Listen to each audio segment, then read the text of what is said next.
Welcome to Sanjay classes. आज की इस वीडियो में हम क्लास 9th के सिविक्स की बुक का चैप्टर फर्स्ट को डिस्कस करेंगे, जिसका नाम है what is democracy, why democracy, लोकतंत्र क्या है और लोकतंत्र क्यों। तो चलिए आइए शुरू करते हैं। सबसे पहले हम जानेंगे लोकतंत्र क्या होता है। What is democracy. लोकतंत्र को अंग्रेजी में डेमोक्रेसी कहते हैं। डेमोक्रेसी यूनानी शब्द डेमोक्रेशिया से बना है, तो लोकतंत्र को अंग्रेजी में क्या बोलते हैं? डेमोक्रेसी। डेमोक्रेसी यूनानी शब्द डेमोक्रेशिया से बना है। यूनानी में डेमोस का अर्थ है लोक और क्रेशिया का अर्थ होता है शासन। तो इस प्रकार लोकतंत्र का अर्थ क्या हुआ? लोगों का शासन। लोकतंत्र, लोकतंत्र दो शब्दों से मिलकर बना है, लोक प्लस तंत्र, और जिसमें लोक का अर्थ होता है, लोक का अर्थ होता है लोग और तंत्र का अर्थ होता है शासन। तो इस प्रकार क्या बना हमारा? लोगों का शासन। लोक प्लस तंत्र, ये हमारा हो गया लोक प्लस तंत्र इक्वल टू लोकतंत्र। लोकतंत्र वह होता है जिसमें देश की जनता स्वयं अपनी सरकार को चुनती है। लोकतंत्र क्या होता है? जिसमें जो हमारे देश की सरकार होती है वो अपने ही नागरिकों में से स्वयं देश की सरकार को चुनती है। जनता के द्वारा देश के शासन को चलाया जाता है। जनता अपने में से ही कुछ लोगों को चुनती है और ये चुने हुए लोग ही देश को आगे बढ़ाते हैं, देश को बढ़ाने का प्रयास करते हैं। अगर हम एग्जाम्पल की बात करें तो आज लोकतंत्र कौन कौन से देशों में पाया जाता है? सबसे पहले हम भारत की बात करते हैं। भारत हमारा एक लोकतांत्रिक देश है। अमेरिका, यहाँ पर भी लोकतंत्र पाया जाता है। ब्राज़ील और कनाडा, इन देशों में भी लोकतंत्र सरकारें पाई जाती हैं। तो लोकतंत्र का अर्थ क्या हुआ? जनता का, जनता के लिए, जनता के द्वारा चुना गया शासन क्या कहलाता है? लोकतंत्र। ये नहीं कह सकते हम कि लोकतंत्र में सिर्फ विशेषताएं ही हैं। लोकतंत्र में कुछ खामियां भी होती है। खामियां होने के बावजूद भी कई देशों ने लोकतंत्र को अपना रखा है। क्यों? क्योंकि इसमें विशेषताएं भी बहुत सारी हैं। एग्जाम्पल की बात करें कि इसमें खामियां क्यों होती हैं, तो जैसे सरकारी कार्यों में बहुत देरी होती है लेकिन वो काम होता है। एग्जाम्पल के लिए जैसे किसी सड़क या पुल का निर्माण करना होता है, कोई स्कूल बनाना होता है, तो उसमें सालों तक बहस चलती है, उसके बाद जाकर वो स्कूल बनता है। तो इस तरह लोकतंत्र में खामियां होती हैं। अब हम डिस्कस करेंगे what is definition of democracy. लोकतंत्र ऐसी व्यवस्था होती है जिसमें शासकों को लोगों द्वारा चुना जाता है, उसे लोकतंत्र कहते हैं। शासक को किसके द्वारा चुना जाता है? लोग, जनता के द्वारा चुना जाता है। अब हम देखेंगे टाइप्स ऑफ गवर्नमेंट। फर्स्ट है हमारा लोकतंत्र, सेकंड राजतंत्र एंड थर्ड तानाशाही। लोकतंत्र हमने पढ़ लिया, जनता का, जनता के लिए, जनता के द्वारा चुना गया शासन क्या कहलाता है? लोकतंत्र। लोकतंत्र अगर एग्जाम्पल की बात करें तो भारत एक लोकतांत्रिक देश है। राजतंत्र क्या होता है? राजतंत्र एक ऐसी सरकार होती है, ऐसा शासन होता है जहाँ पर जनता का कोई योगदान नहीं होता, जनता की कोई भूमिका नहीं होती, जिसमें पीढ़ी दर पीढ़ी देश के शासन का चुनाव होता है। वो पीढ़ी दर पीढ़ी चलती है। जैसे पहले के टाइम में होता था कि उस देश का राजा कौन कोई है और उसकी आने वाली वंश आगे तक उस देश को चलाती है, वही पूरे देश को चलाती है। जैसे एग्जाम्पल सऊदी अरब। सऊदी अरब हमारा राजतंत्र है जिसमें पीढ़ी दर पीढ़ी देश को चलाया जाता है।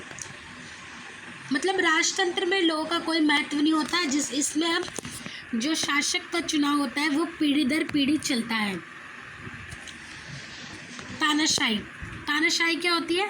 जब हमारा राजतंत्र कुरूर बन जाता है, राजतंत्र जब मनमानी करने लगता है तो उसे हम तानाशाही कहते हैं। मतलब जब सरकार अपनी मनमानी करने लगे और अपनी जिम्मेदारियां, अपनी बात लोगों से ज़बरदस्ती मनवाने लगे, अपनी जिम्मेदारियां ज़बरदस्ती थोपने लगे, तो उसे हम तानाशाही कहेंगे। अब हम देखेंगे टाइप्स ऑफ डेमोक्रेसी। लोकतांत्रिक सरकारें और गैर लोकतांत्रिक सरकारें। पहले हम पढ़ेंगे लोकतांत्रिक सरकारें क्या होती है। आइए जानते हैं। जनता अपने शासकों का चुनाव स्वयं करती है। लोकतांत्रिक सरकार जो होती है इसमें जनता का बहुत महत्वपूर्ण योगदान होता है। इसमें जनता अपने शासकों का चुनाव खुद करती है। और जो हमारी गैर लोकतांत्रिक सरकार होती है ये पीढ़ी दर पीढ़ी चलती है और इसमें जनता का कोई योगदान नहीं होता। एग्जाम्पल की बात करें तो सऊदी अरब एक गैर लोकतांत्रिक सरकार पाई जाती है। गैर लोकतांत्रिक सरकारें पीढ़ी दर पीढ़ी चलती है। जैसे हमें पूर्वजों की ज़मीन पीढ़ी दर पीढ़ी मिलती है, उसी तरह जो हमारा गैर लोकतांत्रिक साल होता है वो पीढ़ी दर पीढ़ी चलती है। अब हम देखेंगे कैरेक्टरिस्टिक्स ऑफ डेमोक्रेसी। हमने डेमोक्रेसी क्या होती है ये तो पढ़ लिया, लेकिन अब हम पढ़ेंगे कि उसमें कौन कौन से ऐसे गुण हैं जो उसे अच्छा बनाती है, जो इस लायक बनाती है कि बहुत सारे देश उसे अपनाते हैं। सबसे पहला हमारा निर्वाचित नेताओं द्वारा प्रमुख निर्णय। दूसरा है स्वतंत्र और निष्पक्ष चुनाव प्रतियोगिता। तीसरा है एक व्यक्ति एक वोट एक मूल्य। चौथा है कानून का शासन और अधिकारों का सम्मान। ये 4 हो गए हमारे लोकतंत्र की विशेषताएं। अब हम इन चारों के बारे में एक एक करके डिस्कस करेंगे। निर्वाचित नेताओं द्वारा प्रमुख निर्णय। इसमें क्या होता है, जब जो जनता अपने शासक का चुनाव करती है, जो हमारे प्रतिनिधि होते हैं, शासक होते हैं, वो अपनी जनता के लिए निर्णय लेते हैं। इसमें कोई तीसरा व्यक्ति जनता के लिए निर्णय नहीं लेता। जिसको जनता चुनती है वही जनता के लिए निर्णय लेता है। अब हम एग्जाम्पल देख लेते हैं। अक्टूबर 1999 में पाकिस्तानी जनरल मुशर्रफ ने सेना का नेतृत्व किया और एक लोकतांत्रिक सरकार को उखाड़ फेंका। जो हमारे पाकिस्तान के मुशर्रफ थे उन्होंने पाकिस्तान की सेना की मदद से क्या किया, पाकिस्तान की जो लोकतांत्रिक सरकार थी उसको उखाड़ फेंका। मतलब लोकतंत्र सरकार को हटा दिया और खुद को मुख्य कार्यकारी घोषित किया, खुद को वहाँ का राष्ट्रपति घोषित कर दिया। और इन्होंने क्या किया, 2002 में इन्होंने राष्ट्रपति पद के लिए अपना पदनाम बदल दिया और ख़ुद को अतिरिक्त 5 वर्ष घोषित कर दिया। इन्होंने पाकिस्तान के जो हमारा संविधान था उसको ही बदल दिया और एक ऐसा कानून बनाया जिसमें वह कभी भी विधानसभा को खारिज कर सकते थे। उन्होंने अपने अनुसार कानून का निर्माण किया।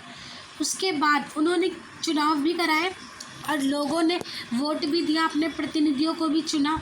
लेकिन क्या हम इसको एक लोकतांत्रिक सरकार कह सकते हैं? नहीं, हम इसको एक लोकतांत्रिक सरकार बिल्कुल नहीं कह सकते। क्यों? क्योंकि जो हमारी लोकतंत्र सरकार होता है उसमें कानून, जो हमारे देश के नागरिक होते हैं उनको कानून के अनुसार चलना होता है, खुद कानून को बदलना नहीं होता। तो और इन्होंने क्या किया, कानून को ही बदल दिया। तो ये हमारा हमारा लोकतांत्रिक देश नहीं हुआ। अब हम देखेंगे सेकंड, स्वतंत्र और निष्पक्ष चुनाव प्रतियोगिता। चुनाव ऐसा होना चाहिए जो पूर्ण रूप से स्वतंत्र और निष्पक्ष हो। जो देश में चुनाव होते हैं, इलेक्शन होते हैं, वो स्वतंत्र और निष्पक्ष होने चाहिए, तभी वह एक लोकतांत्रिक देश कहलाएगा। एग्जाम्पल की बात करें तो चीन में जो देश की संसद के चुनाव के लिए हर 5 साल के बाद चुनाव होते हैं। जो हमारी चीन की संसद है उसका नाम क्या है? चीन की संसद का नाम है कुवांगो रैनमिन दाइबियाओ दुही। यह हमारी चीन की संसद का नाम है। चीन में हर 5 साल के बाद चुनाव होते हैं। जो भी उम्मीदवार खड़ा होता है उसे कम्युनिस्ट पार्टी की मंजूरी लेनी पड़ती है। तो क्या ये एक लोकतांत्रिक सरकार हुई? नहीं हुई। उसको खड़े होने के लिए भी कम्युनिस्ट पार्टी की मंजूरी लेनी पड़ती है और अंत में विजयी कौन पार्टी होती है? कम्युनिस्ट पार्टी ही होती है। तो इसको हम एक लोकतांत्रिक देश नहीं कह सकते। यहाँ एक ही पार्टी जीतती है, कहने को बस लोकतांत्रिक देश है, लेकिन वास्तविकता कुछ और है। दूसरी पार्टी को मौका नहीं मिल रहा है, तो ये एक लोकतांत्रिक देश नहीं है। अब हम देखें स्वतंत्र और निष्पक्ष चुनाव प्रतियोगिता। अब हम इसको एग्जाम्पल के साथ समझते हैं। जो हमारा मैक्सिको है, मैक्सिको देश, उसमें हर 6 साल के बाद चुनाव होता है। वहाँ की जो 2000 में मैक्सिको में एक पार्टी थी PRI, वो 2000 तक मैक्सिको में एक पार्टी थी PRI, वो 2000 तक जीतती आ रही थी हर बार वही जीतती आ रही थी, तो लोगों ने सोचा कि हर बार ये कैसे जीत जाती है। बाद में छानबीन करने पे पता चला जो हमारी पीआरआई पार्टी थी वो लोगों को डरा धमका के अपने आप को वोट लेती थी, इस प्रकार वो बार बार जीत जाती थी। तो इसको हम एक लोकतांत्रिक सरकार नहीं कह सकते, क्योंकि ये डरा धमका के वोट ले रही है। अब हम थर्ड देखते हैं, एक व्यक्ति एक वोट एक मूल्य। हमारे देश में क्या है, जो भी व्यक्ति 18 या 18 से ऊपर है उन्हें हमारे यहाँ वोट डालने का अधिकार होता है, चाहे वो लड़की हो, लड़का हो, स्त्री हो, पुरुष हो, चाहे वो कोई भी जाति का हो, उसे वोट डालने का अधिकार होता है।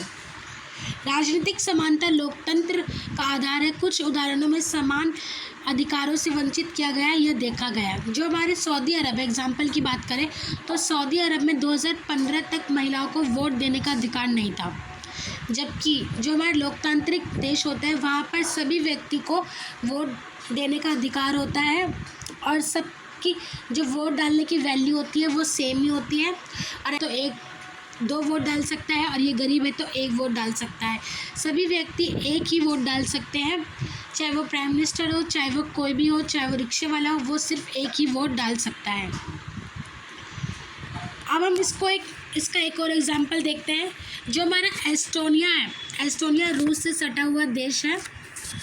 एस्टोनिया में जो भी लोग रहते हैं उन्हें एस्टोनिया की नागरिकता तो मिल गई, सिटीजनशिप तो मिल गई, लेकिन उन्हें वहाँ पे वोट डालने का अधिकार नहीं मिला।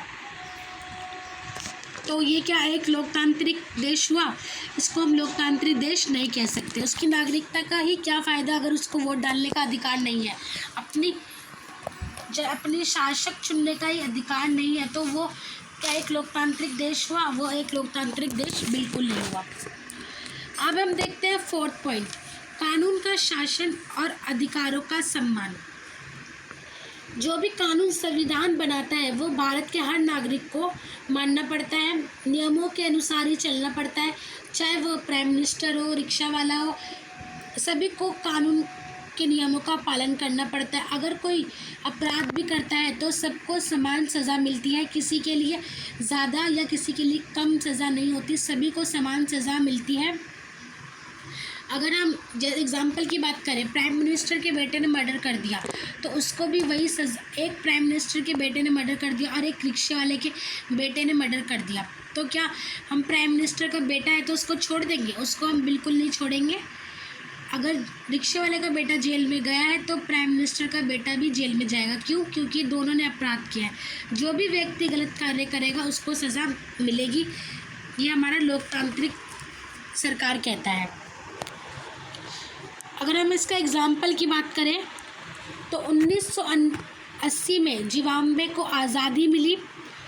जो हमारे JNU-PF पार्टी के नेता है रॉबर्ट मुगाबे, उन्होंने अपने देश जिम्बाब्वे को आज़ादी दिलाने में उन्होंने बहुत मदद की, जिसने स्वतंत्रता संग्राम का नेतृत्व किया, देश पर शासन किया। उन्होंने अपने देश को आज़ादी दिलाने में मदद की और फिर उन्होंने क्या किया, फिर अपने अनुसार ही कानून को बदल दिया। और मुगाबे ने अपने अनुसार कानून बदल दिया, तो क्या ये लोकतांत्रिक, इसको हम लोकतांत्रिक सरकार कह सकते हैं? इसको हम लोकतांत्रिक सरकार नहीं कह सकते। क्यों?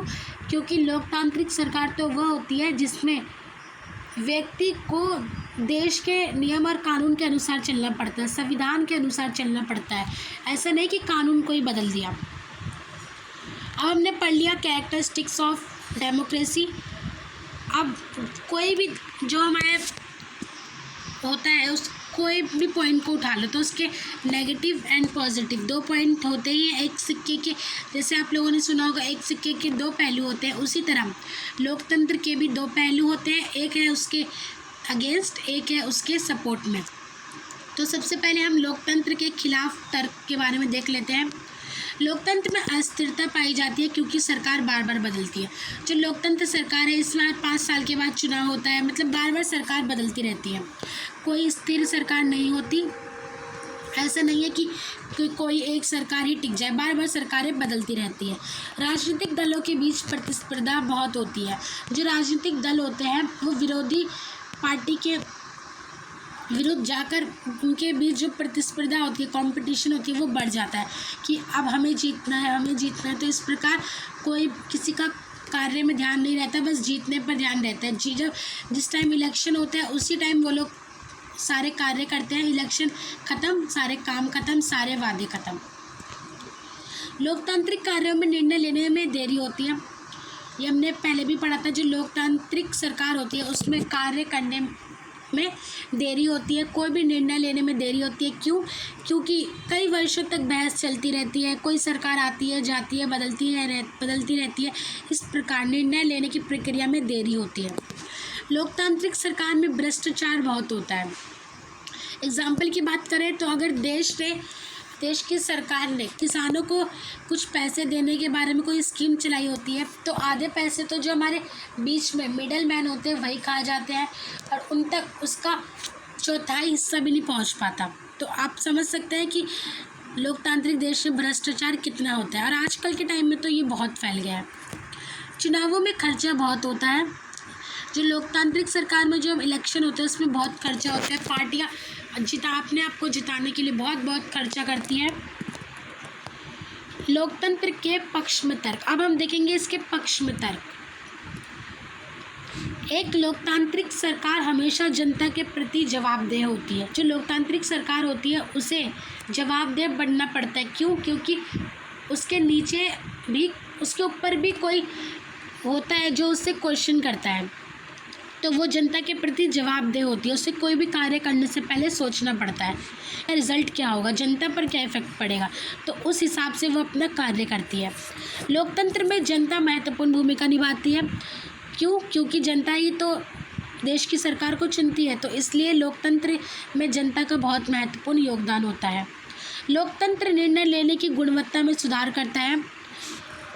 इसमें हम सहमत है कि लोकतंत्र की सरकार में निर्णय लेने की प्रक्रिया में देरी ज़रूर होती है, लेकिन जो निर्णय होते हैं वो बिल्कुल सही लिए जाते हैं। काम बहुत अच्छा होता है। लोकतंत्र में मतभेदों की संभावना नहीं होती। लोकतंत्र ऐसी सरकार होती है जिसमें मतभेद की कोई संभावना नहीं होती। किसी एजुकेशन क्वालिफिकेशन की ज़रूरत नहीं होती सरकार बनने के लिए। कोई भी आम नागरिक भी इलेक्शन में खड़ा हो सकता है। तो ये थे हमारे लोकतंत्र के पक्ष में कुछ तर्क, और ये है हमारे क्लास 9th का चैप्टर 1 के नोट्स। Thank you.